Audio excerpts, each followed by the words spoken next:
सास बहू की इमोशनल कहानी। बहू कहाँ मर गई, अंदर से आवाज़। जिंदा हूँ माँ जी। तो फिर मेरी चाय क्यों अभी तक नहीं आई? कब से पूजा करके बैठी हूँ, ला रही हूँ माँ जी। बहू चाय के साथ भजिया भी ले आई। सास ने कहा, तेल का खिलाकर मारोगी क्या? बहू ने कहा, ठीक है माँ जी, ले जाती हूँ। सास ने कहा, रहने दे, अब बना दिया है तो खा लेती हूँ। सास ने भजिया उठाई और कहा, कितनी गंदी भजिया बनाई तुमने। बहू, माँ जी मुझे कपड़े धोने हैं, मैं जाती हूँ। बहू दरवाजे के पास छिपकर खड़ी हो गई। सास भजिया पर टूट पड़ी और पूरी भजिया खत्म कर दी। वह मुस्कुराई और काम पर लग गई।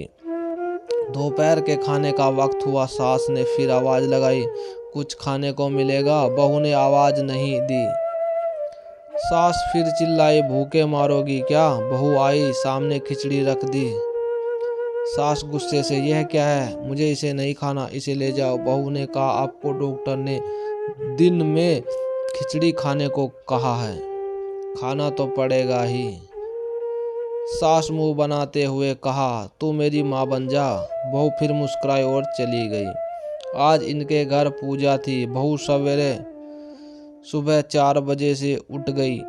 पहले स्नान किया, फिर फूल लाई, माला बनाई, रसोई साफ की, पकवान और भोजन बनाया। सुबह के 10 बज गए। अब सास भी उठ चुकी थी। बहू अब पंडित जी के साथ भगवान के वस्त्र तैयार कर रही थी। आज ऑफिस की छुट्टी थी। इनके पति भी घर पर थे। पूजा शुरू हुई। सास चिल्लाती, बहू ये नहीं है, वो नहीं है। बहू दौड़ी दौड़ी आती और सब करती।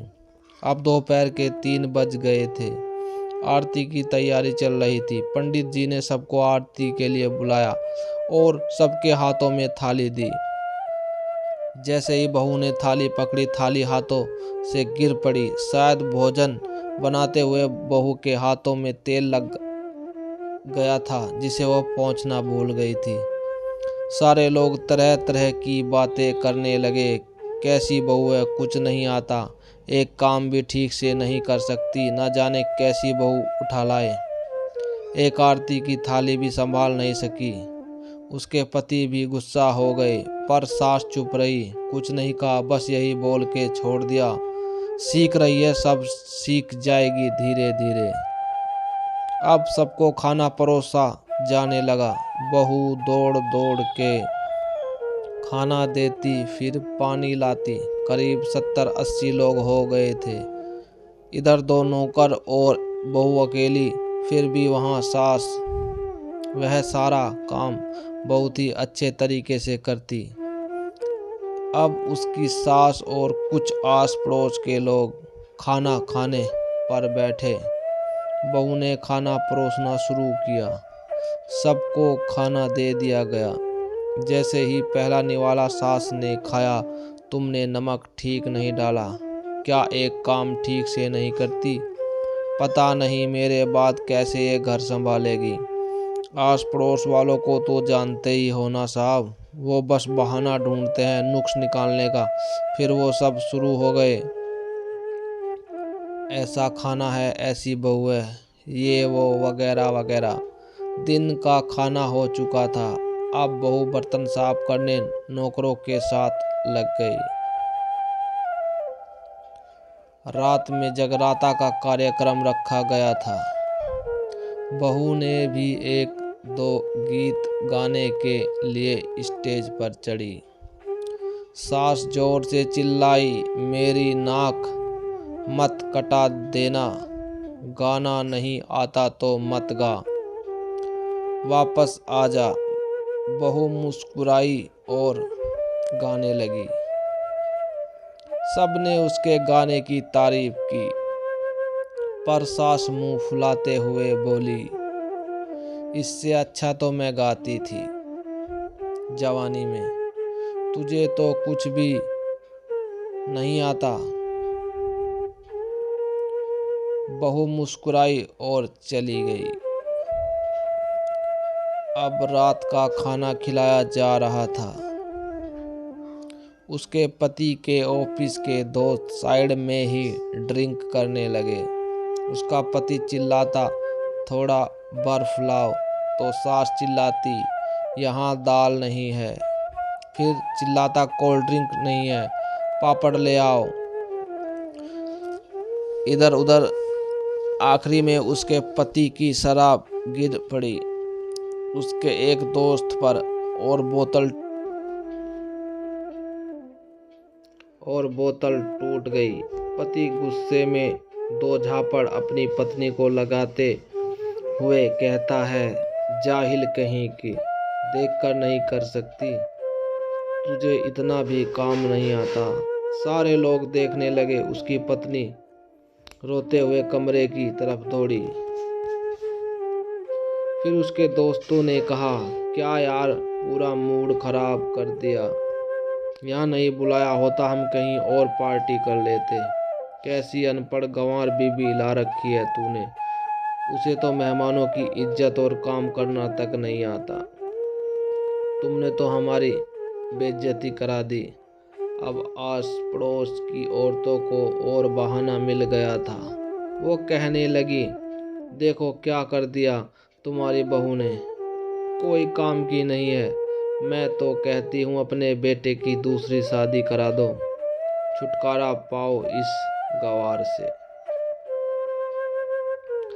सास उठी और अपने बेटे के पास जाकर उसे थप्पड़ मारा और कहा, अरे नालायक, तुमने मेरी बहू को मारा, तेरी हिम्मत कैसे हुई, तेरी टांग तोड़ दूंगी। उसके बेटे के दोस्त कुछ कहने ही वाले थे कि उसकी मां ने घूरते हुए कहा, चुप, बिल्कुल चुप। यहाँ दारू पीने आए हो, जबकि पता है आज पूजा है और तुम्हें पार्टी करनी है। कैसे संस्कार दिए हैं तुम्हारे माता पिता ने, और किसने मेरी बहू को? जाहिल बोला, जरा इधर आओ, चप्पल से मारूंगी अगर मेरी बहू को किसी ने शब्द भी कहा तो। अरे पापी, तूने उस लड़की को बस इसलिए मारा कि तेरी शराब टूट गई। पापी, वो बच्ची सुबह 4 बजे से उठी है, घर का सारा काम कर रही है, ना सुबह से नाश्ता किया, ना दिन का खाना खाया, फिर भी हंसते हुए, सबकी बातें सुनते हुए, ताने सुनते हुए घर के काम में लगी रही। तेरे यार दोस्तों को वो अच्छी नहीं लगी, जूते से मारूंगी तेरे दोस्तों को जो कभी उन्होंने ऐसा कहा। उसके यार दोस्त चुपके से खिसक लिए। अब सास बहू के कमरे में गई और बहू का हाथ पकड़कर बाहर लाई। सबके सामने कहने लगी, किसने कहा था अपनी बहू को घर से निकाल के दूसरी बहू ले आना, जरा सामने आओ। कोई सामने नहीं आया। फिर सास ने कहा, तुम जानते भी क्या हो इस लड़की के बारे में?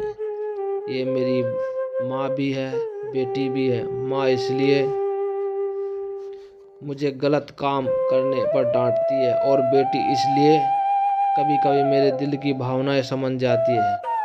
मेरी दिन रात सेवा करती है, मेरे 1000 ताने सुनती है, पर एक शब्द भी गलत नहीं कहती, ना सामने ना पीठ पीछे। और तुम कहते हो तुम्हारी बहू ले आओ, दूसरी बहू ले आओ। याद है ना छुटकी की दादी, अपनी बहू की करतूत? सास ने गुस्से से पड़ोस की महिला को कहा, अभी पिछले हफ्ते ही तुम्हें मियाँ बीबी भूखे छोड़ घूमने चले गए थे। मेरी इसी बहू ने 7 दिनों तक तुम्हारे घर पर खाना पानी, यहाँ तक कि तुम्हारे पैर भी दबाने जाती थी, और तुम इसे जाहिल बोलती हो? जाहिल तो तुम सब हो जो कोयले और हीरे में फ़र्क नहीं जानते। अगर आइंदा मेरी बहू के बारे में किसी ने भी एक लफ्ज़ भी बोला तो मुझसे बुरा कोई नहीं होगा, क्योंकि यह मेरी बहू नहीं, मेरी बेटी है। बहू सिसकियाँ लेते हुए फिर कमरे में चली गई। सास ने एक प्लेट उठाई और भोजन परोसा। वह बहू के कमरे में खुद ले गई। सास को भोजन लाता देखा तो बहू ने कहा, अरे माँ जी, आप क्या कर रही हो, मैं खुद ले लेती। सास ने प्यार से ताना मारते हुए कहा, डर मत, इसमें जहर नहीं है, मार नहीं डालूंगी तुझे। तुझे नई सास चाहिए होगी, पर मुझे अभी भी तू ही मेरे घर की बहू चाहिए। बहू ने अपनी सास को रोते हुए गले से लगा लिया। सास भी रो दी पहली बार और कहा, चल खाना खा ले। फिर मजाक करते हुए कहा, फिर मेरे पैर दबाने चले आना, और ये ख्याल मन में मत लाना कि सास पैर दबवाती है। किसी दिन मैं इसका गला दबा दूंगी, क्योंकि कभी भी मैं यह सोचती थी। दोनों खूब हंसने लगी। कुछ रिश्ते बहुत मीठे होते हैं, बस बातें कड़वी होती हैं। तो दोस्तों, जय हिंद।